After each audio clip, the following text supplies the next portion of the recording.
Not everyone can afford to buy the Ultra or the Pro phones, which is why we have the iPhone 15/15 Plus going up against the Galaxy S23/S23 Plus. And well, surprise, surprise, this is not a clean sweep for Samsung as before, because Apple has done one big key change that no one saw it coming, and it could just be exactly what some people might be looking for in this price range, something that wasn't possible before.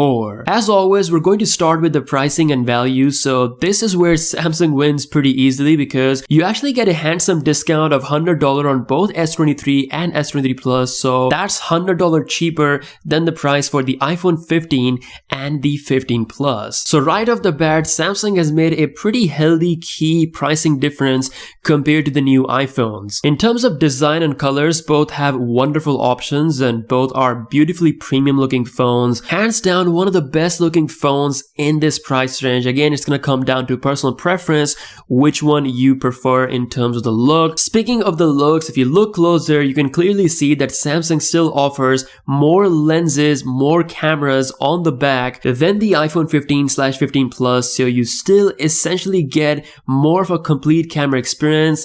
Well, that is visibly true, but somehow Apple has done the genius move. The iPhone 15 and 15 Plus gets essentially the same main camera, the same main 48 megapixel camera as the $1,200 iPhone 15 Pro Max. Imagine if Samsung offered the same 200 megapixel main camera sensor on all of its flagship, which is something they don't do, and well, that is exactly what Apple has done this year. So if you're someone who always wanted to have Apple's best camera but you never had that amount of money in your pocket, now you can have that at $800 price point. So comparing Apple's 48 megapixel Pro sensor to S23's 50 MP ISO GN5, which we have seen in other cheaper smartphones than S23, like some of the phones from Vivo, it's pretty obvious that Apple is going to edge out Samsung because, like I said, this is their Pro/Ultra level sensor. And because of this, we get the big surprise number 2, and that is a 2x zoom option. With the 2x zoom option, you get 2x portrait mode, and I can tell you after using this on my iPhone 14 Pro Max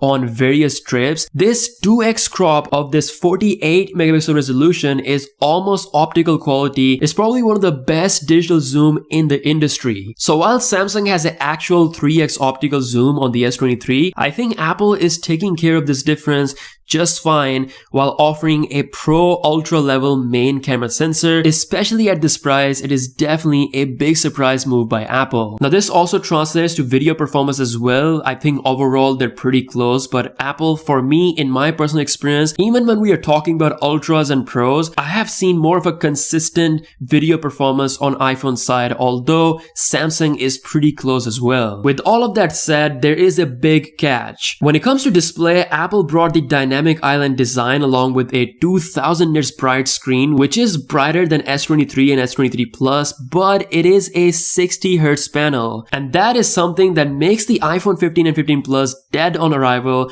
for a lot of people. 60Hz on an $800 phone in 2023 is just not acceptable in my books. People butchered Samsung in 2020 for having 60Hz on Note 20, so Apple doing this in 2023 is pretty mad. So Samsung's 120Hz refresh rate with a cleaner single hole punch design wins the display for me and probably a lot of people who prefer 120Hz. But if 120Hz does not matter to you, that is where the iPhone 15 and 15 Plus becomes a really strong option, especially for those people who want a better main camera sensor, the same $1,200 Ultra/Pro level camera sensor, provided you'll have to give up the 120Hz refresh rate. So if you can do that, the iPhone 15 and 15 Plus are actually a pretty good option in this range. You really have to decide which feature you value more. Now performance wise, I think both phones are going to be very equal. Apple A16 versus Snapdragon 8 Gen 3.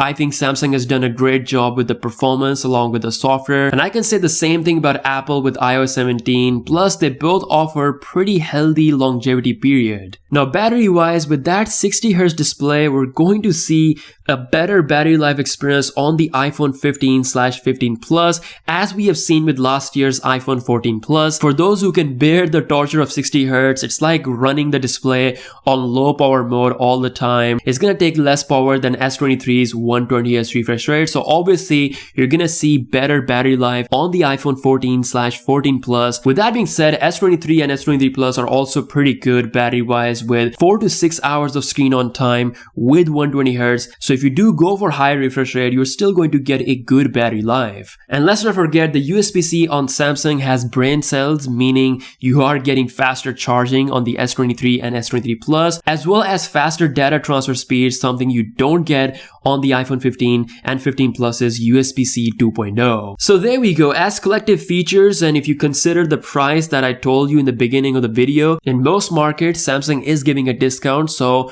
Samsung once again edges out Apple. But the Ultra/Pro level iPhone 15 main camera upgrade is noticeable and a respectable change for someone who's looking for probably the best camera performance that competes with $1,200 phones, and someone who's willing to bear the torture of 60 Hz. Then these phones are probably Apple's better solid devices this year. So depending on your priorities, you should be able to make a good decision. So let me know what you think in the comment section below. I'm happy to hear your thoughts on this. With that being said, I'll see you guys later. Peace out.